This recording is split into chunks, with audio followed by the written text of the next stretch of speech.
Hey, and welcome to this week's edition. Man, we're moving right along here with the show. Welcome to the Big Venture Zone. This is David Cohen. I'm your host, and this show, of course, is geared to young entrepreneurs and founders, 20 to 35, to give them the strategies, the ideas, the confidence to move forward, tips, community. We have a group page you can join on LinkedIn called the Big Venture Zone. And, we post things and inspirational content. We post our show every week on our LinkedIn group page. And we also provide the resources for you to succeed. And this week, talk about resources for you to succeed. This guy he's the man when it comes to entrepreneurs, entrepreneur programming, entrepreneur training, writing. He's got podcasts. He's got a new book called The Unsure Entrepreneur. Roger Pierce is our guest, and Roger helps people make informed decisions about small business ownership because the world needs more entrepreneurs who know what they're getting into. And that's a big point, and we're going to talk about that today in our chat. So if you're considering starting a business, Roger wrote a book for you called The Unsure Entrepreneur. It's a decision guide to help people who are on the fence and want honest answers. I refer to the Clash song, Should I Stay or Should I Go? So not motivation, they don't need fluff, they want the realities of self-employment. So you want to get your copy of the book at unsureentrepreneur.com/book. And as I said, he's also the host of the Unsure Entrepreneur podcast, where he has conversations with business owners and experts, so you can find out about what entrepreneurship is really like from people living it. Listen on your favorite streaming platform or on unsureentrepreneur.com/podcast. All of this comes from Roger's 30 years as an entrepreneur and 14 years in businesses that he started.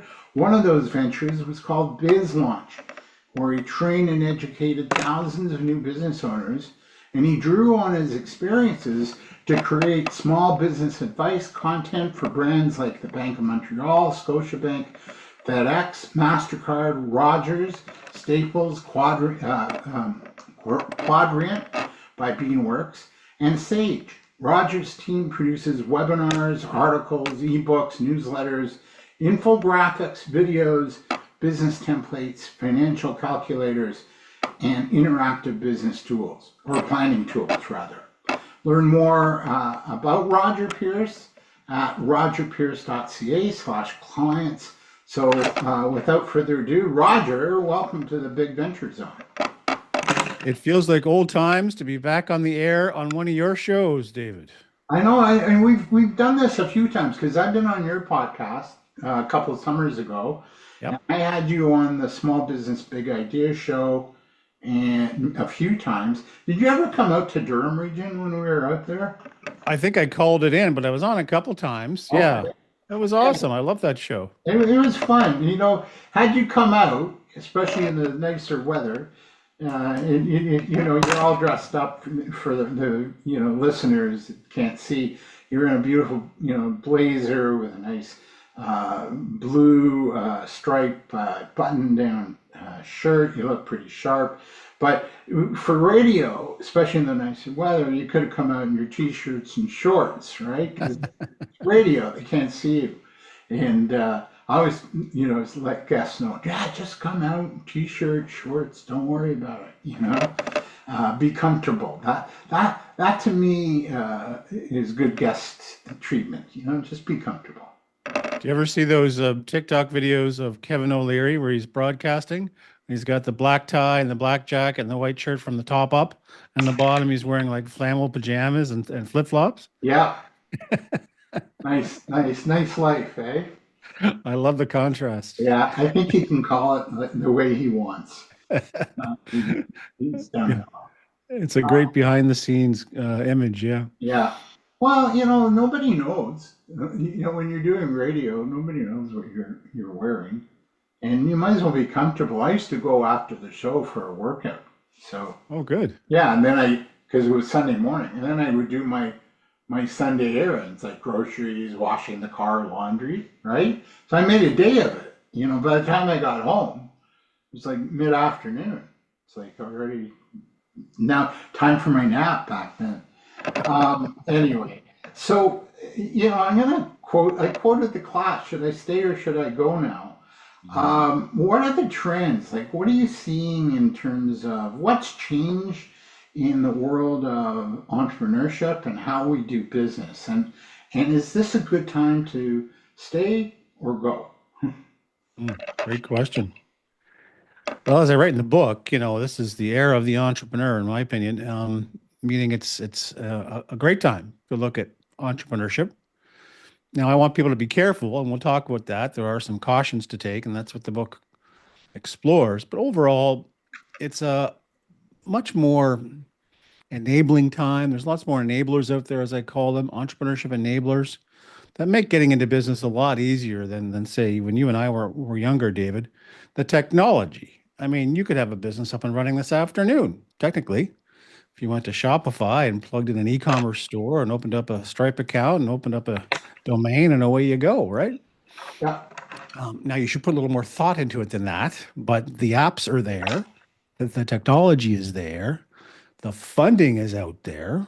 I'm a fan of saying there's billions and billions of dollars in government grants, subsidies, job wage subsidies, programs. You and I were talking about the summer company program, the company program offered by governments. There's all kinds of different funding options out there available for entrepreneurs, but most people just don't know how to access it, where to find it, how to apply. It's intimidating. So all these elements and more combine to do what I call the era of the entrepreneur and make it easy to start a business if that's what you decide to do. Right. And you mentioned grants and funding. Like a lot of people, I bet if you ask people that you run into that want to start a business and they are looking for some startup capital, I bet you most of them don't even know what a foundation is or does. That's a charitable organization. So I'll give you an example of a family that's well known, that we know, that has started a foundation for the arts and music. And that's the Rogers family, Mm. right? They have a foundation for music and Canadian music specifically. So that's a place to go. My colleague, I don't know if you've met him, Igor Chagrin from fairgrantwriting.ca. He's so tapped into all the various grants that are out there. Now, that being said, you're not going to get a grant for your restaurant or your, personal support worker idea.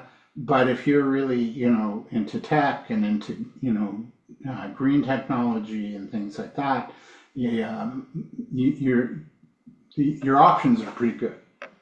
So You raise a good point. I mean, you go to Canada.ca, the federal government's main portal, and you look into business startup and small business financing and drill down. Just poke around there. They've got this really cool interactive tool. You click on it, and it kind of asks you what kind of business you're in and where you're located and what you need the money for. It'll carve up some of the options available to you for funding, and it really gives you, even if you don't pursue it, it gives you a sense of what's available, what's out there for small business. And to your point, it's never like, oh, David's starting a car wash business. Here's $500,000. Is David starting a business in Northern Ontario to do with fisheries? okay. Oh, there's some money available for that. Oh, is David hiring youth? Oh, there's some additional money available for that, Yeah, right? So you got to really poke around and see what kind of criteria you might be eligible for. But it's a real eye opener to check out what these funding programs are offering to see if there's a fit for you and your business idea. exactly. And the Canada Ontario Jobs Grant, if you're hiring a student this summer, right? So the government will pay for part of the salary. So you can get Love it. things done, hire a student, train them, coach them, and maybe they become full-time employees down the road. So these things are out there. Like you said, Roger, you have to dig. So my next question is, I'm curious, in your findings, in your research for the book, The Unsure Entrepreneur, Who's leading? Is it men, women, or youth? Like who's leading the way in terms of, entrepreneurship startup? It's a twofold answer. Recent data is women entrepreneurs lead the charge on starting businesses, but overall, it's still predominantly men who are business owners, small business owners out there. Women are catching up for sure, and that's great to see. And there's lots of programs out there. Talk about private sector focus. All the banks are offering specific loan programs and support for women entrepreneurs, Wow.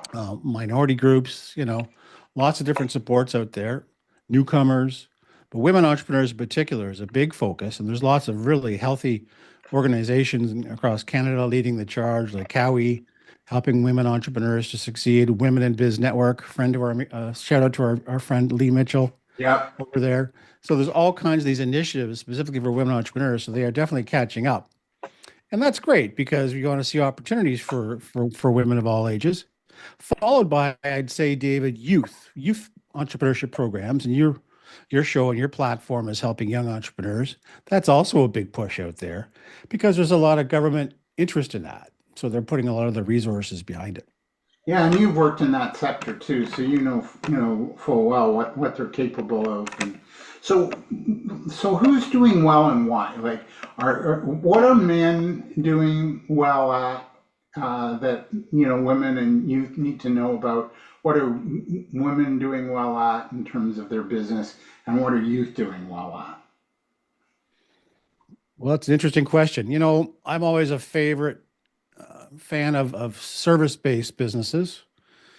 Something like three-quarters of all small businesses in Canada are service-based. When I say service-based, I mean like, a personal shopper or a landscaping business or a home healthcare business, service-based, compared to, say, retail, opening a store, or manufacturing.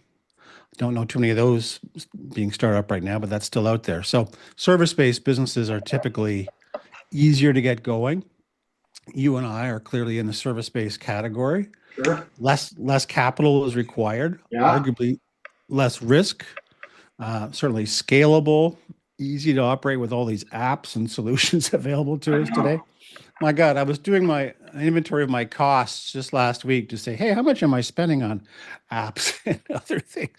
And I'm like, oh my God, where am I spending all this money in all these apps? Well, it's because I'm a service-based business and I need them. So Yeah, and you do just to keep you going, right? can't get away from Adobe and Oh, those type of things. So anyway, but as service-based businesses, I love talking about that because I think it's the fastest path into entrepreneurship. And you mentioned earlier restaurants. There are some major banks that will not fund startup family-owned restaurants. They'll look at franchises because that's got more of a track record and there's history there and there's backing. But an independent, if you and I said, "Hey, I want $500,000 to start up a little restaurant down the street," nope, probably not going to happen. Too much of a risk category, it right? is, it is.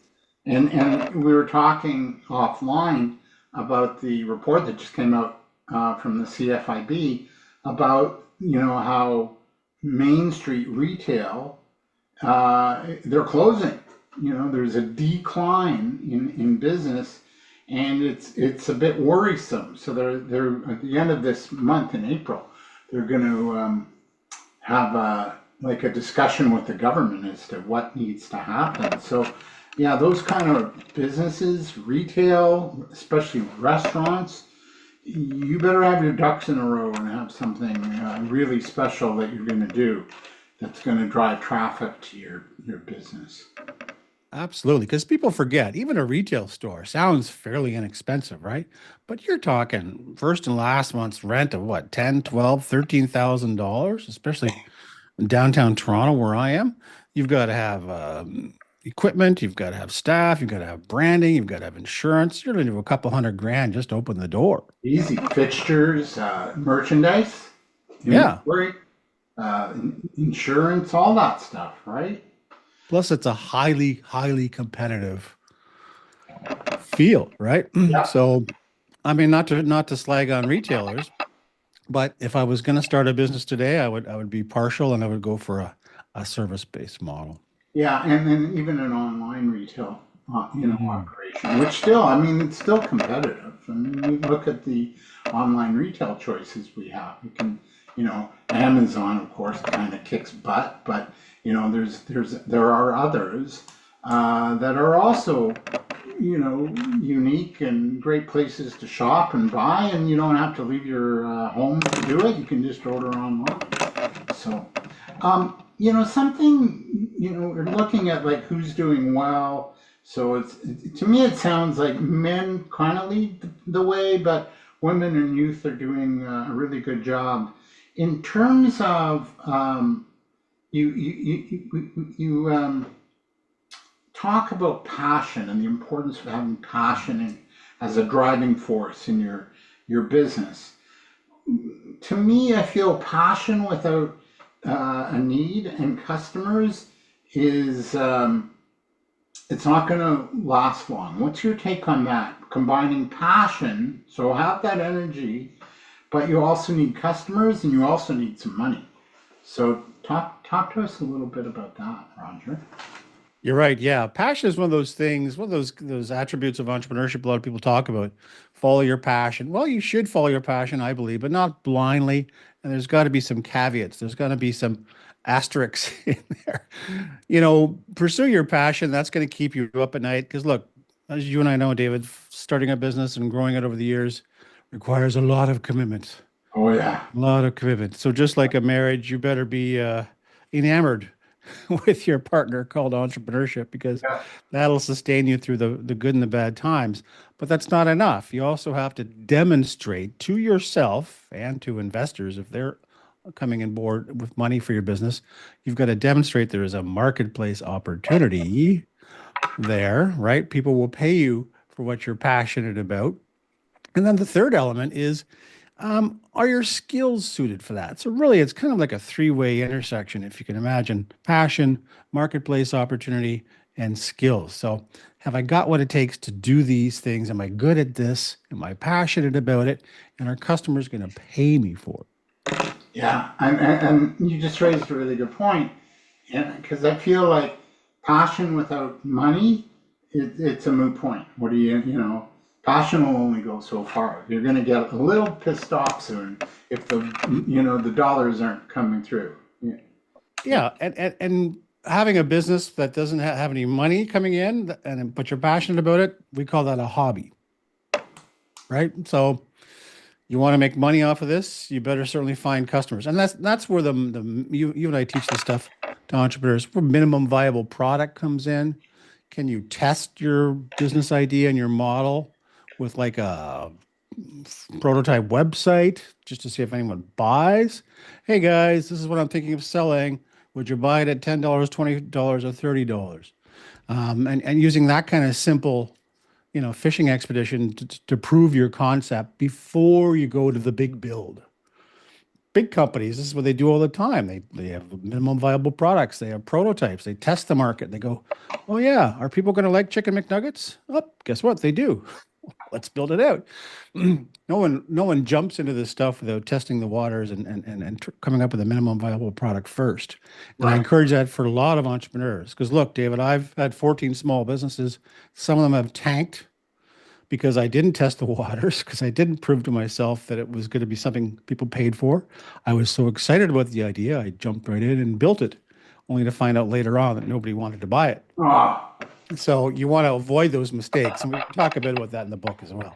yeah. Well, talk about, mistakes. What are some of the risks then that entrepreneurs need to be aware of? Like what would the top, say, 3 risks be? You know what? Most people are going to say losing your money, but the book talks about emotional risk. You and I have spoken about this before. Mm-hmm. It's okay. Yes, you could lose your savings, you could lose your investments, you could rack up your credit cards, all that stuff. I think that's kind of known to be a common risk for entrepreneurs and entering small business, but often overlooked and underdiscussed is the emotional risk. Can I handle this if my business fails? Am I built for this? Do I have the resilience? Do I have the support network around me to see me through the inevitable dips? I read somewhere, David, that entrepreneurs suffer one of the highest mental health and suicide rates Yeah. than any other profession, which makes sense to me because, man, no disrespect to dentists out there who I know also suffer from some mental health challenges, but entrepreneurship, man, you got it coming at you from all angles. You got the money stress, that's a given. You've got the responsibilities of multitasking. You've got the uncertainty, the confidence, maybe a spouse nipping in your ear. Where's the rent money? Where's the mortgage money? Kids to pay for, customers to please. You got to be the marketing person, the HR person, the finance person, the chief bottle washer, all these things into one. It is a stressful job you're creating for yourself. And I want people to think about that and explore it and self-assess, and hopefully put the right supports in place so that if they do proceed into entrepreneurship, they've got some of this stuff covered. Because Yeah. it's really crippling if you don't pay attention to mental health. It is, and especially like, let's say you're an entrepreneur, a retailer, and nobody's coming in, and it's just you, and it's like, holy cow, I've got all these monthly bills to pay.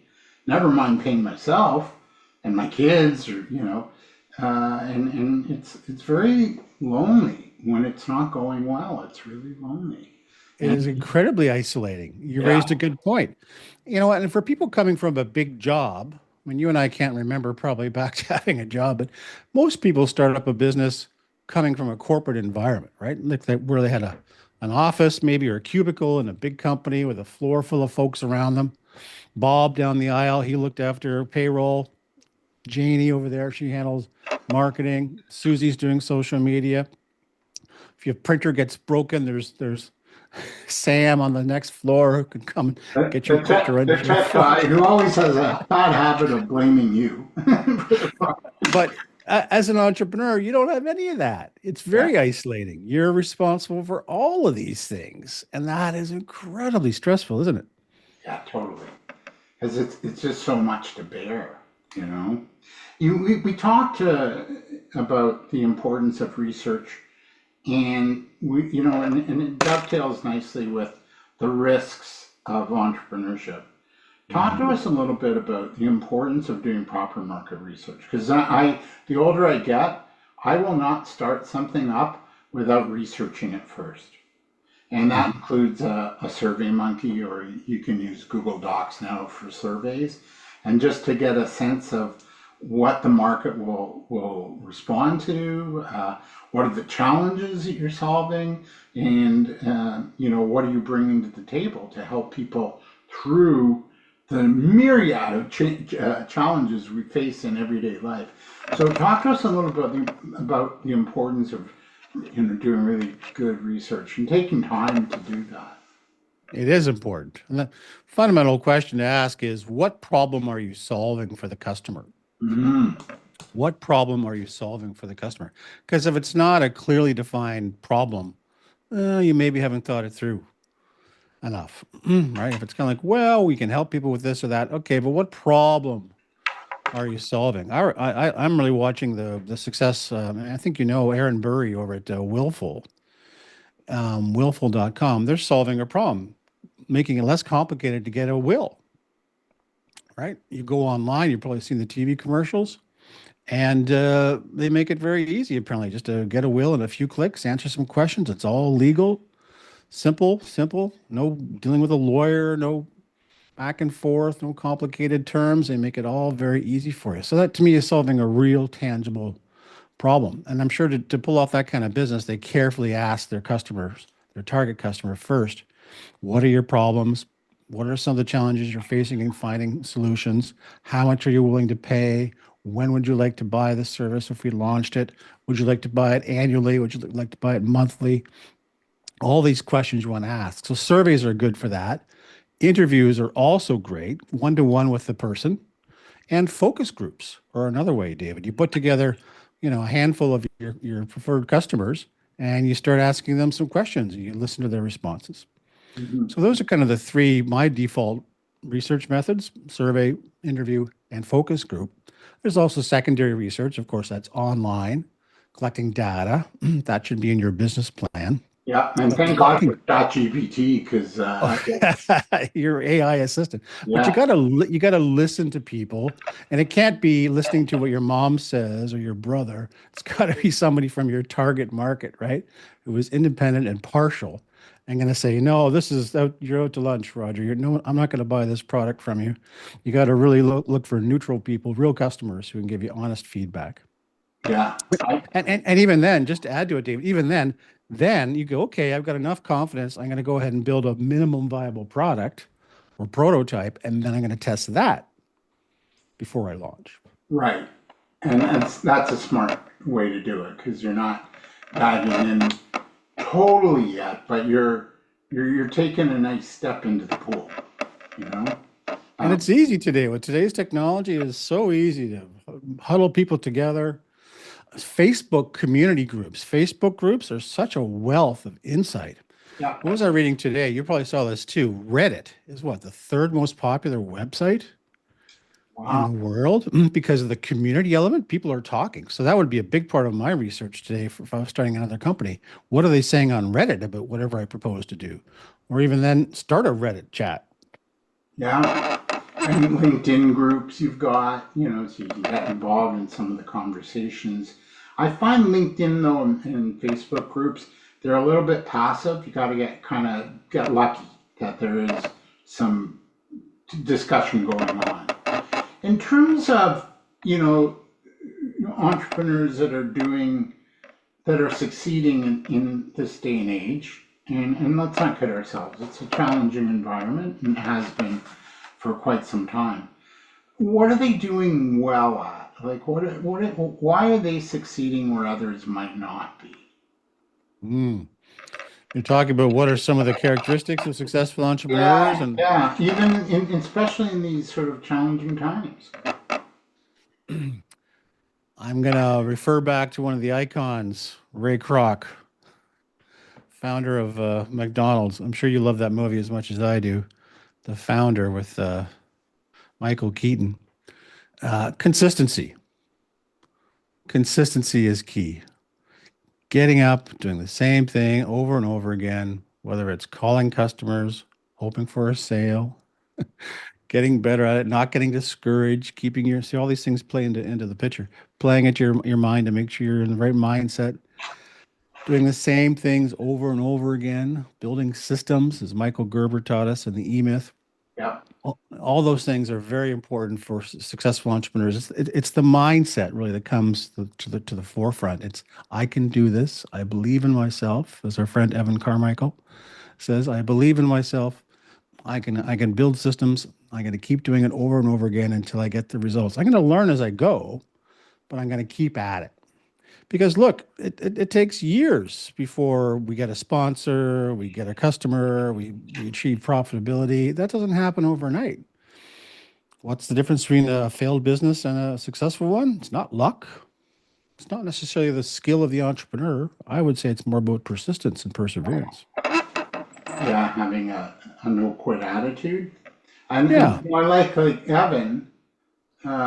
He got connected with the major players, and now his YouTube channel is the go-to for information and ideas around business. And I remember, I guess it was just before 2020, and we all know what happened then. He was hosting these drop-ins on Thursday afternoons at the dance studio he and his wife run in North York, and he would just be jamming with us. And his advice was like around, especially around social media, doing videos, putting yourself out there online. His advice was just do it. Don't worry about it. It doesn't have to be perfect. Just do it. What's your take? Do you agree with his his advisory line of Oh, just for sure. I'm a big fan of Evan. We go back a long way. I just had him on the podcast last week, 2 weeks ago. oh cool. So the episode is coming out, and again, he talks about consistency. This is a guy who's got 4.5 million YouTube subscribers, Yeah. hundreds of thousands of followers on every social media challenge. Is a machine for pumping out content. He's got to be up to 10, 20,000 videos by now. I don't know.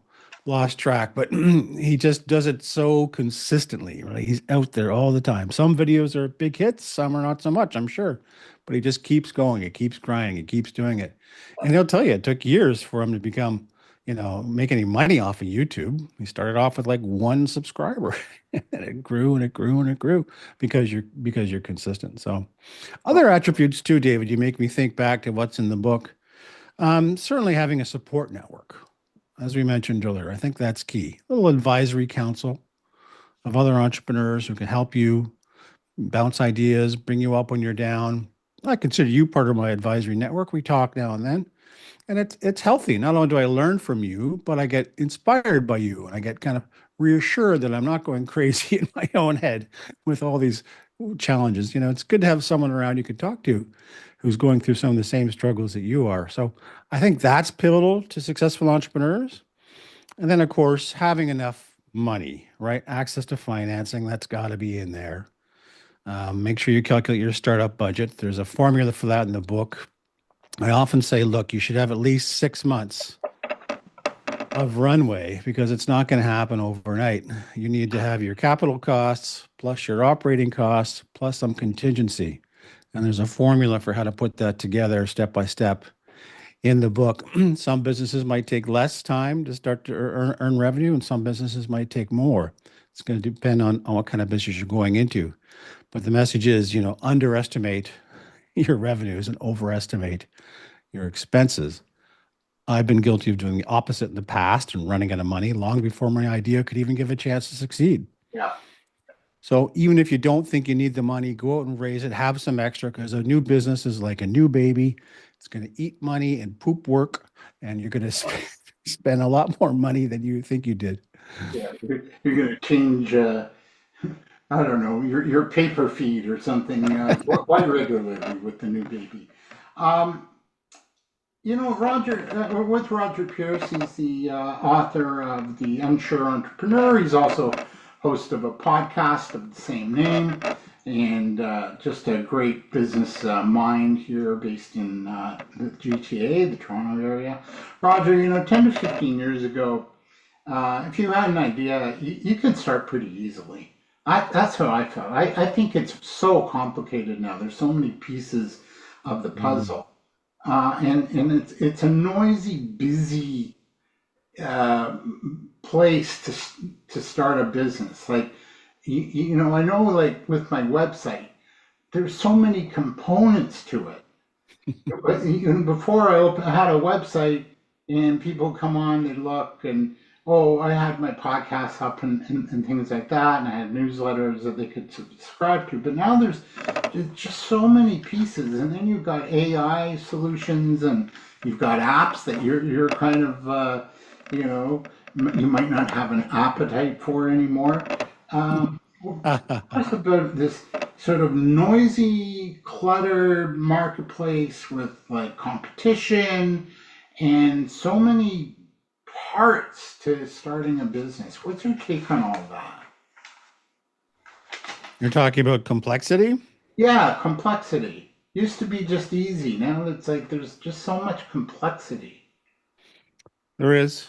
You were lamenting insurance, for example. Talk about a good example of complexity. There is a lot of red tape, and that's where we got to be careful of it. I'm a member of the CFIB, Canadian Federation of Independent Business. You were talking with them earlier too. They are an organization that helps reduce or fight back on government red tape in particular. They also help lower taxes or lobby for lower taxes for small business. So this is something all entrepreneurs need to watch for. Creeping bureaucracy that, like you said, mucks up the works, makes it harder, not easier, to start a small business when we should be hoping for as easy as possible. Because, like we just talked about, there's enough for us entrepreneurs to worry about. We don't need any more red tape, man.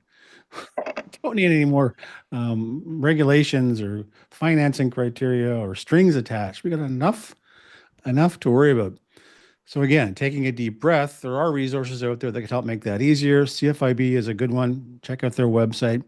Another one of my favorite sites is BizPal. And I know you know this site, David, bizpal.ca.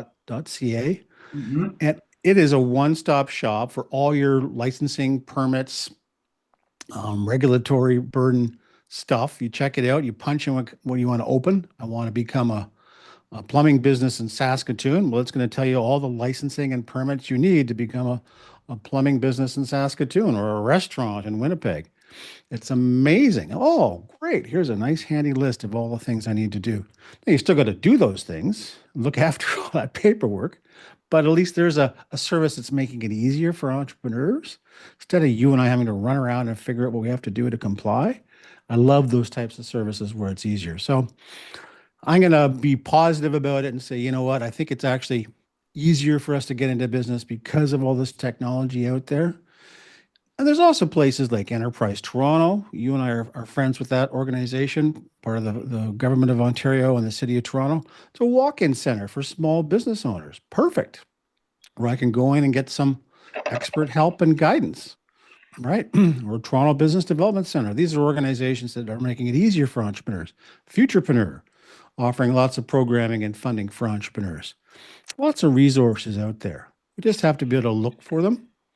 On the website, on unsureentrepreneur.com, I've got my own modest resources page, and I do my best to kind of put the best of the best resources on there for people, some tools, some calculators, some links to government programming, some links to financing, just to do a little bit of my part to make it easier on the entrepreneur's journey as a bit of a one-stop hub to find out what you need to do. So all this stuff is out there. Just got to look for it, got to ask for help, and, don't give up. Yeah. And that was one of my questions. What are some of the resources? And you just answered it really well. Couple of questions left. Roger, what are some leading sectors in terms of where you're going to start a business you might really want to look at just in terms of opportunity, financial gain? What are leading sectors like tech, creative, content providers, mental health, media? What's your take? Where should we be looking in terms of sectors, economic sectors that might provide some growth and opportunity? For sure. And this is where the research comes in, but for my take, some of my favorites, and some of them are kind of time tested. Home health care, can't go wrong with that. What was the business, David? A few years ago, I saw the mobile veterinarian service. I thought that was brilliant. I think that's a big chain now. The vet comes to you. I mean, how perfect is that, right? There's this company that picks up your dog's poop in your yard. I just saw it like 2 days ago, and then a week before that, they got a gig in my neighborhood. Can I call them after this podcast? Because I have to go home and walk my dog. Yeah. Here, you do it. I'm tired of it. So home health care, Yeah. that's that encompasses a lot of different businesses, right? Yeah, I think anything health. Yeah. Any elder care at home. People want to age in place. Now there's some requirements and regulatory requirements there, of course. You can't just step in and become a nurse, but helping people to age in their home, making it easier. We've got people putting in those stair lifters, modifying bathtubs. People want to stay in their homes and they're willing to pay big bucks if you can help them do that physically or emotionally with home health care. So that's a big one. Mobile services, right? Going to where the customer is. That's a big trend. Delivery services, that last mile. Look at all the DoorDashes and Uber Eats out there, connecting restaurants to consumers. Huge proliferation. If you open a business, you're not offering some kind of delivery service for your product, you're dead. You gotta offer that. You gotta connect that last mile to make it real easy for the customer to get whatever it is that you're selling. I also like online services, of course, any kind of technology that makes things easier for me or for my business. I'm going to pay attention to. People are really looking at integration and amalgamation type solutions. You got some big small business solutions like down in the States. I think it's Mark Cuban's business, Zen Business. Have you seen this? No, I haven't. where it's like an all-in-one dashboard of stuff for small business. We're seeing a lot of that happen out there. People are putting all the tools you need, financial and marketing and customer relationship management into one place. So that's a big trend. And pets, as we mentioned, you mentioned the pooper scoopers. People are spending billions and billions and billions on their pets. I can't tell you how much I've spent on rover.com in the last couple of years. Every time we go away on a vacation, we get someone to look after our dog. And that's like 50, $60 a day. Yeah. Just to look after my dog in their house. Yeah. Right. So these people love their pets. My daughter worked at a pet food store last summer. These are big categories and consequently big players. But if you can find that niche, David, you say, okay, I like pets, I like pet food, but that's a big industry, Roger. What can I do to survive there? Find a niche, like you're saying. We laughed about it, the pooping scooping, but can you find a particular niche, right? Like our friend Roxanne Pedibus and Buddy Belts. I think you know Roxanne too. Years ago, invented a very comfortable dog harness for small dogs. She had a little dachshund named Buddy, and he was uncomfortable with a traditional neck collar, so she made a very comfortable dog harness. Now she's doing millions of dollars of sales around the world Wow. selling these Buddy Belts. They're big in Asia, huge in Asia. And she's got a community and she's got followers. It's a fantastic story at buddybelts.com. So again, even in these big businesses, where is there a niche? Where is there an underserved market? You can find a way. Yeah, and you also mentioned she's big in Asia. Like, don't just like you farm in Toronto, maybe branch out, go to different markets around the world. You Yeah. know, I like, rock music and, you know, bands used to go and play in Japan and they got huge. I remember Cheap Trick live at Budokan. I want you to want me. Okay, I'm not doing the show any justice. But you know what I mean? Like they made it big there and then the North American market caught on. Who are these guys? What a cool sound. And that's the beauty of the age we're in. Again, the era of the entrepreneur. We're online. Doesn't have to be the store down the street. The world is your marketplace if you want it to be. Yeah, good point. Okay, we're wrapping up our chat with the amazing Roger Pierce, the author of The Unsure Entrepreneur, a podcast of the same name. He also does business writing and consulting. Okay, are you ready for rapid fire questions to wrap up? Okay, let's do it. All right, there's no money in this, but you get to gloat. As you take your dog for a walk after our interview, you can tell your dog buddy how well you did in rapid fire. He'll just look at you and go, "Pick up my poop." All right, all right, ready. So, well, you mentioned one really good business to get into, and that was the dog outfits. But what's another really good example of a great business that you've seen and it's worked? I would say landscaping business. Okay. I know it doesn't sound that original, but again, people are staying in place, especially in a big city like Toronto. They'd rather beautify, build up, build down. If you can help with that, I can't get tradespeople to come down to help me out with projects because they're so busy, right? And Yeah. I would love to see more trades owners, whether it's, electrical, plumbing, carpentry, landscaping, get into their own business because there's such a huge demand for it, right? Yeah. And if you add new technology to it, ooh, you could really go places.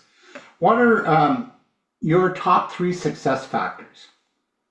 Well, consistency, as we talked about, Yeah. certainly having a passion Yeah. for what you're doing. And I would go back to what I said earlier, support, whether that's from your family, that's important, Yeah. but also a small business council, a group of advisors that formally or informally you can meet with, poke around, get their ideas. You can't do this alone, David. You got to have some people around you. Yeah. Like a mastermind team or a accountability buddy or even networking. That's really important too. Question 3, rapid fire. This is pride on your walk with your dog soon. You can brag all you want. Nature versus nurture. What? Nurture. Okay, and why? Entrepreneurs are made, not born, in my belief.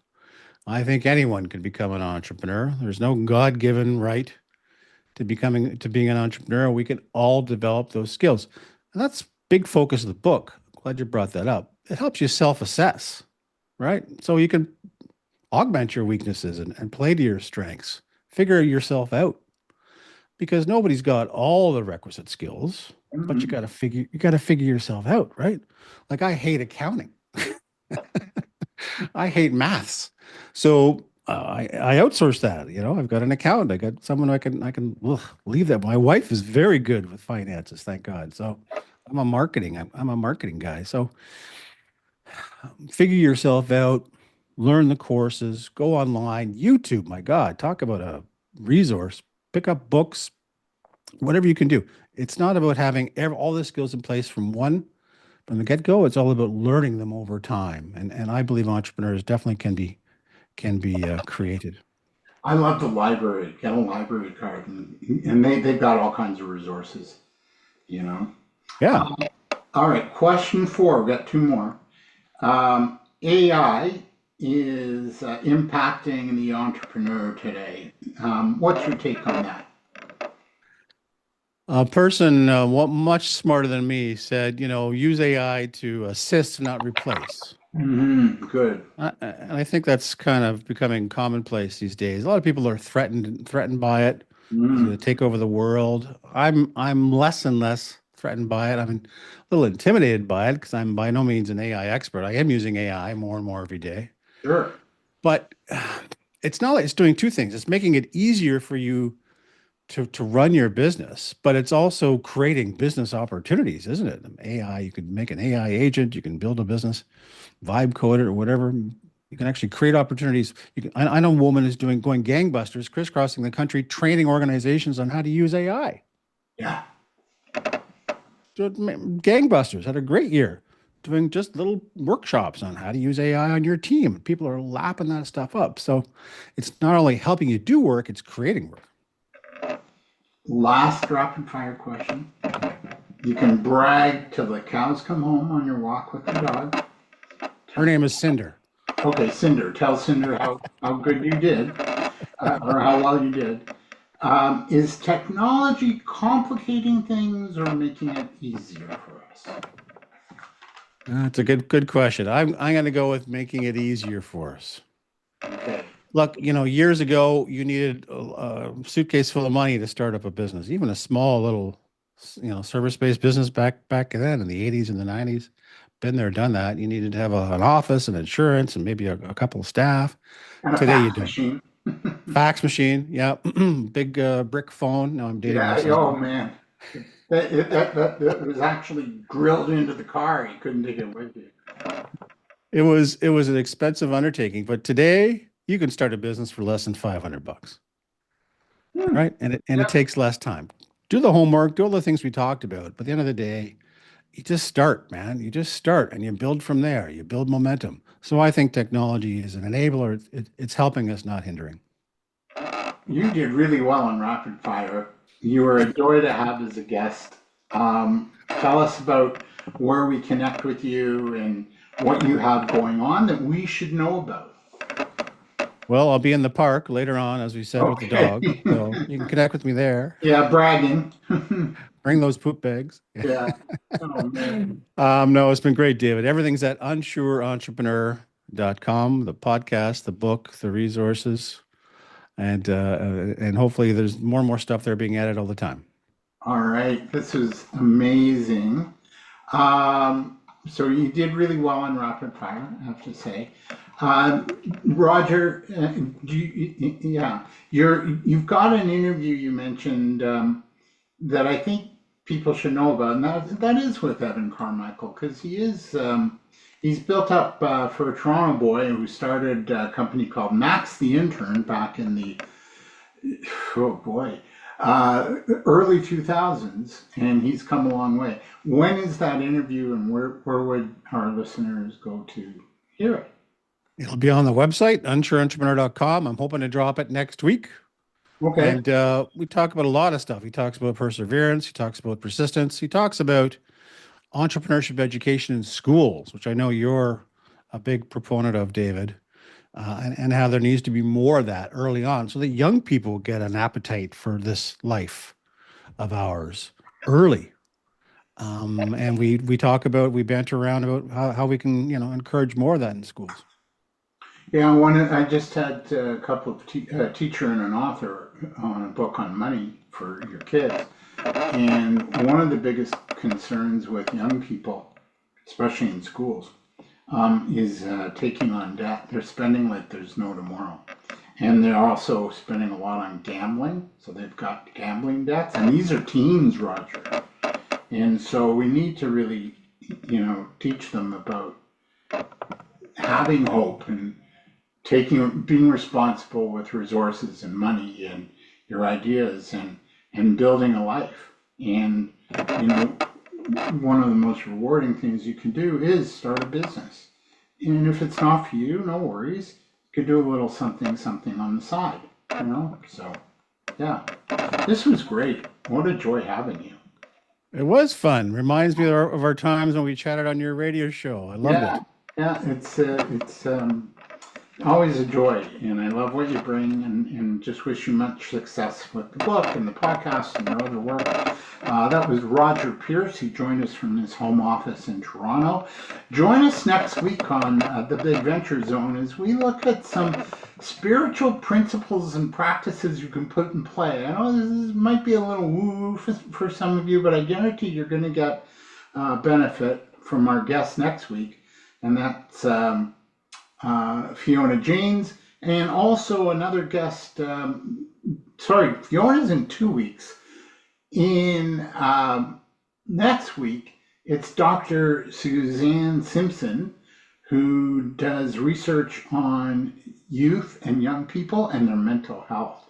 So that's our show next week. Fiona's in 2 weeks. You know what? Bottom line is, just listen. We got great guests, great content, and you'll find it all on our YouTube channel. Have a great week, everybody. Roger, again, thank you so much. What a joy. And enjoy the dog walking.